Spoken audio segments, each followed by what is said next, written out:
Welcome to the Porn Reboot podcast, where you get practical tips to gaining control over your porn or sex addiction. We help ambitious men end their out-of-control sexual behavior with pornography, sex, and masturbation so that you can maximize your life, perform at your potential, and remain in control in the driver's seat, which is where you have to be in order to gain or maintain the success you want in life. I'm your host, J.K. Amazy, certified sex and porn addiction recovery coach. Welcome to the episode. Today we're going to get a little positive, or a lot positive, when it comes to our series on ADHD and porn addicts. I'm going to talk about 8 positive aspects of ADHD and men who struggle with pornography. And I have learned these things about myself. I've learned how to be gentle with myself, and any opportunity I get to remind a brother of what a wonderful superpower you have in your ADD and ADHD, I'm going to do it for you, because there are not many people who will. So I'm just going to speak about it from a first person perspective, because this is how I speak to myself, or I try to speak to myself in a loving and compassionate way. I want to emphasize this because sometimes as men, especially men who've struggled with porn, even I myself, I've had this habit of just being so harsh with myself, like calling myself stupid and dumb and you slow, you fucked up again, JK, you're never on time. All these things they just wore down my self-image. So let's get into that. I'm going to talk about 8 positive aspects of ADD/ADHD in men who struggle with porn. The first is your hyperfocus. So personally, my hyperfocus mode makes me such a detail-oriented individual. You know how you are. In certain areas of your life, people might call you an asshole because you are so detail-oriented. Like, you are such a perfectionist when it comes to certain things, but most normal people cannot see those details. And you just wonder, why would somebody call XYZ a finished product? Like, how can you call something like that a finished product? Are you crazy? But that's a wonderful thing. Your hyperfocus does that for you. For me, as a professional porn reboot coach, I am incredibly detail-oriented when it comes to my clients' reboots. I will not let you miss anything. I will not let you get on your legacy call. I will ask you every question. I will hit every single part of your reboots. I will not let it go. And it's one of the reasons that, frankly speaking, a lot of people just don't like me as a coach. Because I believe as a coach, my job is to keep you accountable. It is my fiduciary responsibility to make sure that you get to the destination that we both agreed you were going to get to. And I will get you there whatever and however it takes. So hyperfocus is a beautiful thing for you. The second is the sense of humor that I have. I actually love my sense of humor. I've learned to love it because it's weird as fuck. Okay, it's super weird. When I make memes, normal people don't do anything. ADHD and neurospicy people are laughing their fucking asses off. So when I post memes on social media, like literally, it's only neurodiverse people who laugh at it. And don't get me wrong, I'm not sitting here going like, oh my God, like I'm one of those neurodiverse people. I am, but I've always been that way. And it's not a crutch. I want to make it clear to you. I'm simply starting to use these terms specifically for this week, so you understand that. I think I should mention that. I think people start hearing neurodiverse as a trending word and begin to associate it with people who have some sort of handicap. It's no excuse. I don't care whether you're neurodiverse or on the spectrum. You are still responsible to be everything you can be in life. Okay, but that sense of humor is weird. But I love it. I wouldn't have it any other way. When I meet people who have ADHD, this includes many of you who are listening to this podcast who have actually had conversations with, you guys tend to be way wittier in conversations, and the conversations I have are just never dull. Like, I never have dull conversations with my clients. Like, everybody is so interesting. They're interesting in an emotional way, or a vulnerable way, or a quirky way. And I would say that's probably one of the reasons why I still been coaching going on 13 years, because I just love the conversations that I have with clients. And I think it's such a blessing to be able to work with people who dealt with the same thing or who are dealing with the same thing I dealt with, because I literally feel like everybody is part of a family. Like they're just my brothers that I can just chop it up with. Now, that's not the case all the time, but frankly speaking, 90% of the time it is. So you probably are a great conversationalist with the right people. And when you're around super normal people, they start acting standoffish because they just can't handle the way you have conversations. I'm great at actually multitasking. The place that I thrive is in fast-paced jobs. When things are absolutely fucking chaotic, I'm amazing. When you are in crises and you come to me and you're like, bruh, my world is burning, that is my jam. I am so good in these situations. When things are calm, I'll do stupid shit. Can you relate to that? And that is probably one of the positive aspects of your ADD, is you are just used to being in crises. Next is, when it comes to people, I don't know about you guys, but I have a tendency to put 100% into every person I love and in everything I do or I love doing. Like, nothing is going to hold me back if I want to get something done. And I just will never give up till it's done, even if it takes years. If you are in my circle and you are a close friend to me, I got you 100%. If you end up being a private client of mine, you can ask my private clients. Literally, you ask them. I don't give a fuck. We are going all the way. We are going all the way. I will give you everything. I will help you quit porn. If after that you're like, JK, I want to be a coach, I will help you become a coach. If after that you're like, show me how to make 6 figures, I will do all of those things for you, as long as we are in the same corner. As long as we have established that agreement together, and we're going to go all the way. The same thing. And I want you to think of yourself, brother, as you're listening to me. Do you do the same with the people you love? Do you go in 100% for them? Now, when it comes to the things you do that you really are passionate about, do you go in 110%? Because I don't know anybody on the planet who goes in on pornography addiction recovery like I do. I am 100% into this stuff. Like, I have given my life to it. Can you do the same for the thing you love? All my clients are smart, creative, very kind, very good at the things that they enjoy, and very protective of those close to them. There is no exception. They are all kind people. All of them are. They are creative. They are smart. All, without exception. I've had to learn how to overcome a lot of limiting beliefs to see that part of me.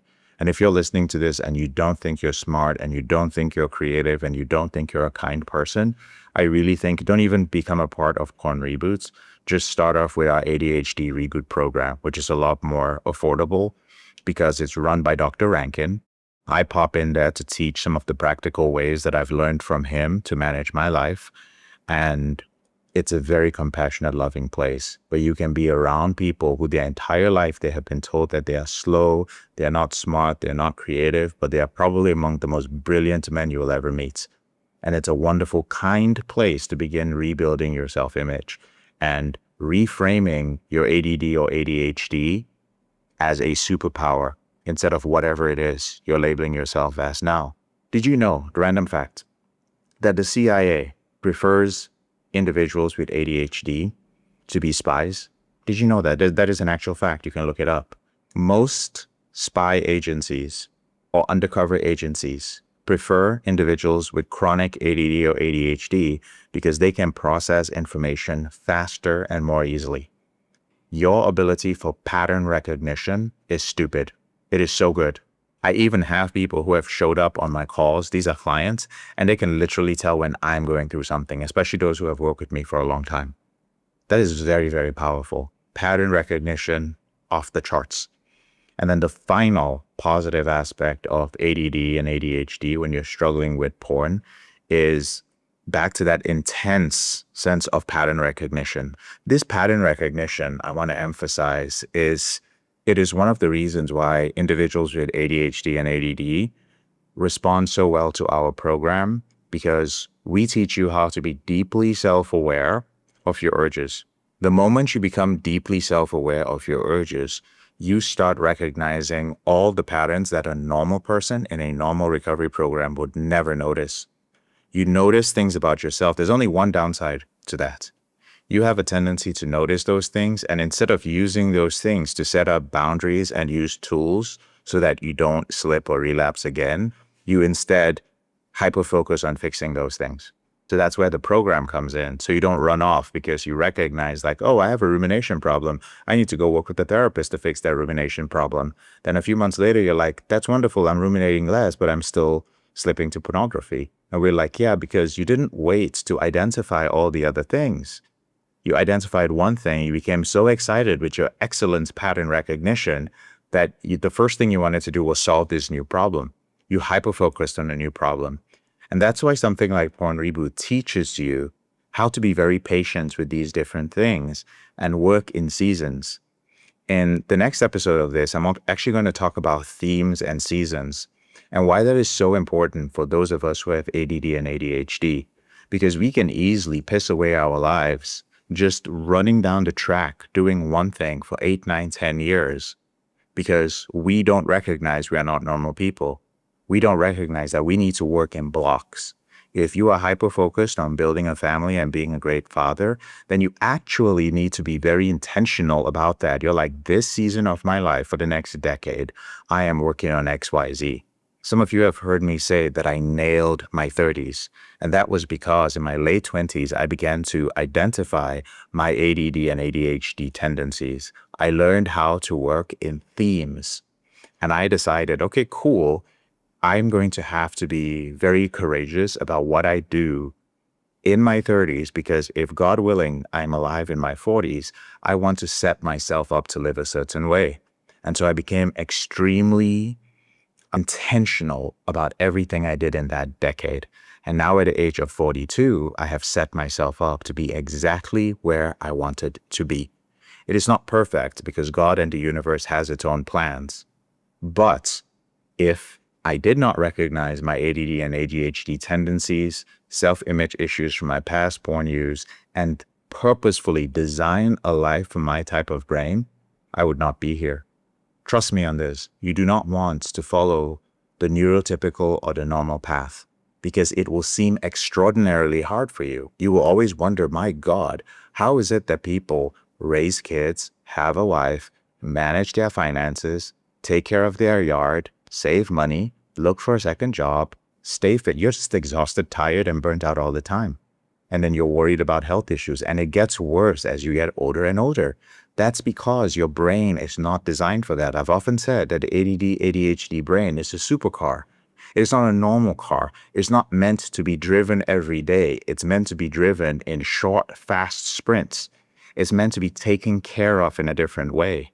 And the people around you need to understand that you are a supercar and protect you and your time from anything that will cause you to be abused, like a person who drives a Camry getting into you and driving you like a Camry. It cannot work. So I'll be talking about that, but those are the 8 positive aspects of ADD and ADHD. I'll go through them again real quick. Great sense of humor, you have that. Your hyperfocus makes you just super detail-oriented on everything. You are fantastic at multitasking, and there's a whole skill set to that so that you don't like fuck things up and not continue doing them or not get things done. You have a tendency to be great at conversations, to be very witty, quick thinking, and on your feet, especially when you're in the zone.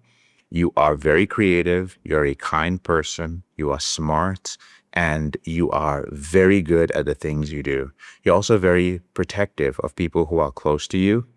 And you do put in everything you've got, 100%. It's the people you love, the people who you accept into your circle.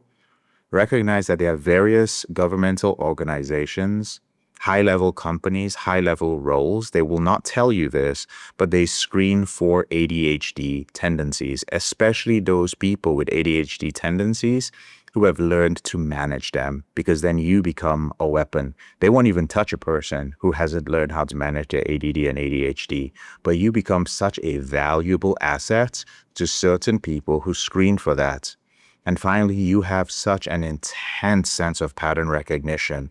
It helps you in your work, in your job. It helps you with survival. Sometimes it's even like an almost magical intuition, your ability to predict what people will do in the future. Like you will find yourself telling your friends and your loved ones, listen, they tell you a story about a situation they're dealing with, and you tell them, yeah, so this is what's going to happen. And you tell them this person, they're like, oh, this person is going to do this to you. And you're like, they tell you, nah, I don't think that's what's going to happen. I think, and you're like, I'm telling you, that's what's going to happen. And sure enough, you've seen it happen again and again and again. That is exactly what happens. So if you can relate to that, in the description below this particular podcast episode, I've left a link to the workshop with Dr. Rankin, where you can learn how to make the link yourself between ADHD, ADD, and your behavior with pornography, and hopefully treat yourself with a lot more love and kindness. I'll see you on the next ADD, ADHD episode. Thank you. I'm JK, your brother in this struggle. Thank you so much for listening to this episode of the Porn Reboot podcast. I'll speak to you later on in the week.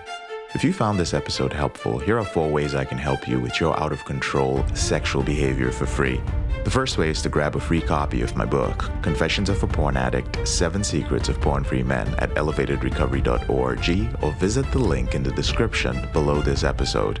The second way is, if you're not sure where to start, but you'd like to learn more about my team and I, if you'd like to spend time with like-minded professionals and business owners who are controlling their behavior, then join our free and confidential group, the Porn Reboot group on Facebook. There's a link to join in the description below this episode. The third way is if you need help right now because you have a burning issue, your behavior with pornography is hurting you mentally or emotionally, you're about to lose your relationship, you want to live up to your potential, be an authentic man, and free yourself from shame, guilt, and underachieving, then click on the link in the description below this episode that says free coaching call. And the fourth way is to leave us a 5-star review if you enjoy this podcast, so that we can reach more men who are struggling in silence and bring back the lessons we learn from coaching them to freedom.